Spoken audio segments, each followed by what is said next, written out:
Hello, ladies and gentlemen. Welcome to the very first episode of Creepypasta Analizer. I'm Jacob Brady. Right over there holding the camera is my little sister Tiffany, and today we're going to be going over the Tails Doll Curse Creepypasta.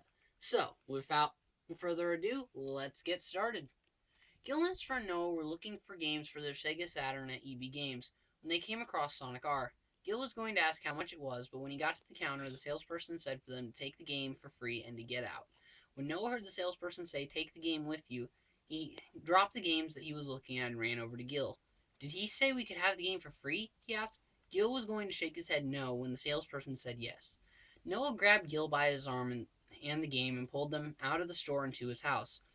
When they got to Noah's house, Noah got his Sega Saturn and Sonic R and put the game in. When the game started, they didn't see Sonic or Knuckles. They only saw what looked like Tails.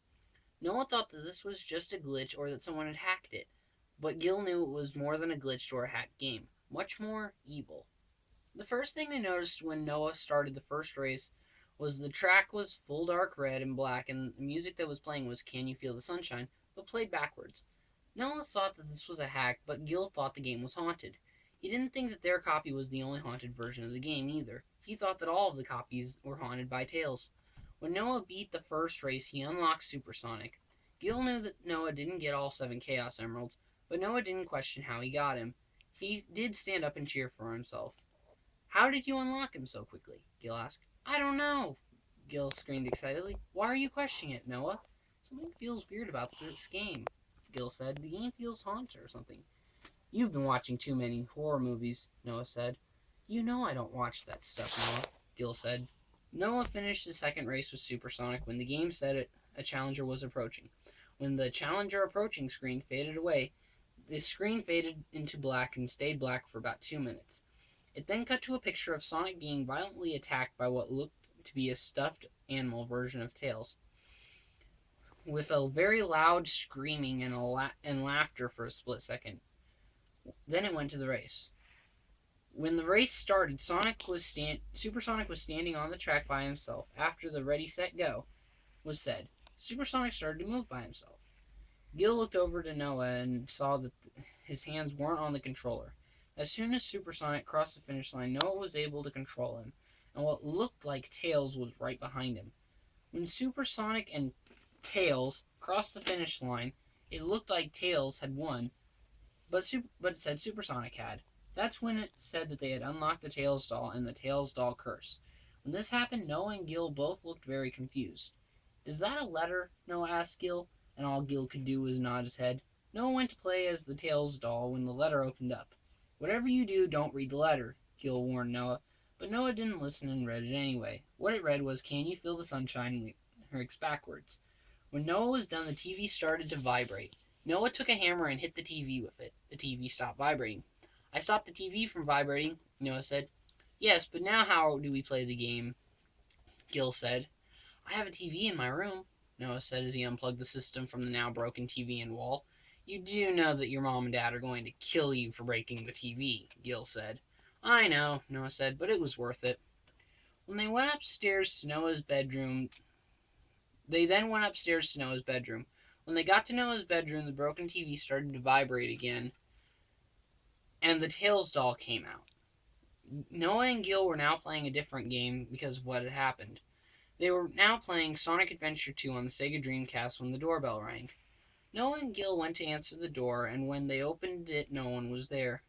Noah closed the door when the doorbell rang again. Noah opened the door, and no one was there. He closed the door but kept his hand on the doorknob.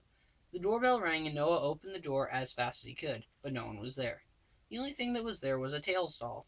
Noah brought it inside the house and washed what looked like blood off of it in the kitchen sink. When he washed the blood off, he sat it up in front of a couple of dishes to dry and went upstairs. That's when the Tails doll stood up and flew off the counter onto the floor. He then walked to the stairs and he flew up them and then went into Noah's room. Gil then felt like they were both being watched by something evil. "Hey Noah, do you feel like we're being watched?" Gil asked Noah. "Are you sure you don't watch horror movies?" Noah asked Gil. "Of course I'm sure," Gil said. "I have to go to the bathroom." As he was walking to the bathroom, he saw out of the corner of his eye something out of the corner of his eye.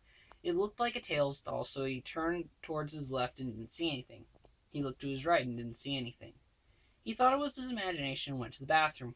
When he was going back to the bedroom, he saw something move, so he went to see what it was. He then saw it move again and walked towards it. Gill saw the Tails doll and walked over to pick it up and bring it into the room. When he brought it up and showed it to Noah, Noah asked Gill, "Where did you find it?" "I found it by the stairs," Gill said. "I thought I left it in the kitchen. Anyways, let's play Sonic R again," Noah said. "Don't you remember what happened before?" Gill said. "Yeah, so?" Noah said. "So, do you want to kill your TV too?" Gill said. "That was a freak accident," Noah said as he put the game in the Sega Saturn. He then played the tag game as the Tails doll, and as soon as he tagged the last person, the Tails doll that was in the room came to life. Noah and Gill both stood up and walked towards the door.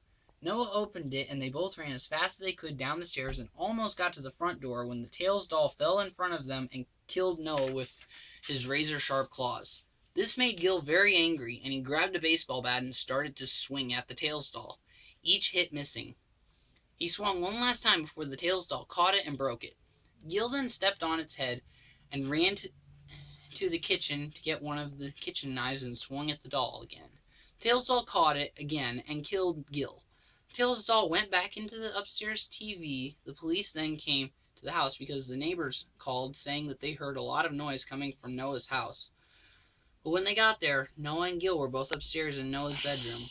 One of the police officers took the Sega Saturn to the station, and his partner said that there was no murder weapon. Okay, so lots to go over here. First off, usually if a cashier is telling you to just take a game and get out, first off, that's a red flag on its own. I mean, honestly, I would be a little suspicious as to what the heck was going on. Granted, I wouldn't think right off the bat, oh, yep, it's a haunted game. No, well, yeah, that doesn't seem like something that would come to mind. But, like, should it not be at the store? Did somebody try to steal it originally? Is something wrong with the game? That would be the kind of thing I would be thinking. Second off, when you find a game like this and just dismiss everything as a hack, that's another thing that I gotta call bullcrap on.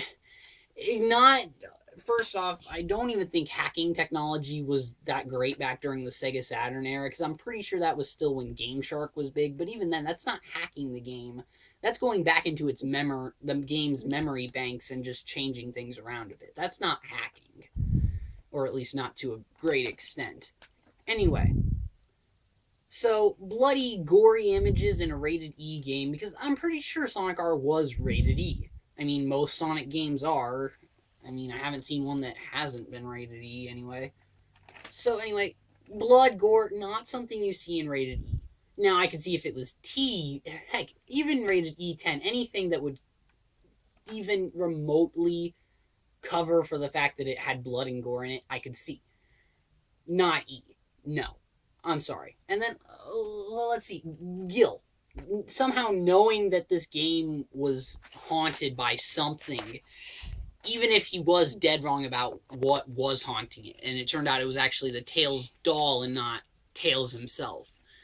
Yeah, I gotta call bullcrap on that. It doesn't really make sense to have the character, like, instantly know. I mean, granted, yeah, it kind of... They were going for that eerie feeling, but they went a little too far in making it seem like, oh, yeah, Gill's psychic or a medium or some bullcrap like that. Yeah, not big on that. Good try, guys, but no. Another thing was, can you feel the sunshine backwards? Like, okay, I've heard that song before. Not sure how it sounds backwards, but how would you tell? Like, okay, even if this isn't the first time they've played it, even if they have played the game before and actually know the song Can You Feel the Sunshine, even if that's the case, you would instantly... I gotta call bullcrap on that, because if you played a song backwards to me, even one of my favorite songs ever, I wouldn't be able to tell. I mean, to me, it's going to sound like the choirs of the underworld singing about my death. So, I mean, come on. Anyway, and then unlocking Supersonic. Okay, yes, that I can understand as dismissing it as a glitch or a hack, but I can't... the track design, you can't really see that as a glitch or a hack. I can't see a lot of this crap. Second off, okay, if it's a doll and you're swinging at it with a baseball bat, how does that work? Does it look like you're playing golf or something? Maybe a golf club would have been better suited for this. I mean, hand him a 9-iron. Whop. I don't know. And then kitchen knife. That's another thing I'm curious about. How does, like, okay, I've seen a kitchen knife before, and like, heck, I've used kitchen knives, and like, my hand takes up the entire handle of the kitchen knife itself. Just so, how is it that if, okay, even if these kids are real small, like, have these tiny hands and are using the kitchen knife, that's still gonna be awkward because they're gonna hold it close to where the blade is, like on the handle. How is the tails doll gonna catch it? I mean, come on, that's gonna be like, it's gonna cut itself before it actually manages to get the knife away, at which point it's pointless to even throw that in there. Again, nice try, whoever wrote this, if you're watching, but I gotta call bullcrap. I mean, it doesn't make a whole lot of sense. And maybe it's just me overanalyzing things, but hey, that's just who I am. That's why I'm making this. It lets me use that part of my personality. So, anyway, overall, though, I like this creepypasta. It's not the same version that I've read in the past that actually caught my attention to it, and actually the one I really like, but it's a decent version. It mainly, I think, was written after the version I heard, and it kind of cleaned up a lot of it, made it a bit more plausible. Like, in the original version, it was a samurai katana that was getting swung around at the tails doll instead of a kitchen knife. So, yeah, I guess the kitchen knife's a bit more plausible, but hey, again, I overanalyze things out the wazoo. Anyway, and overall, it's a great creepypasta. I really like it. I would recommend it. I'll probably put a link in the description for this video to the creepypasta itself.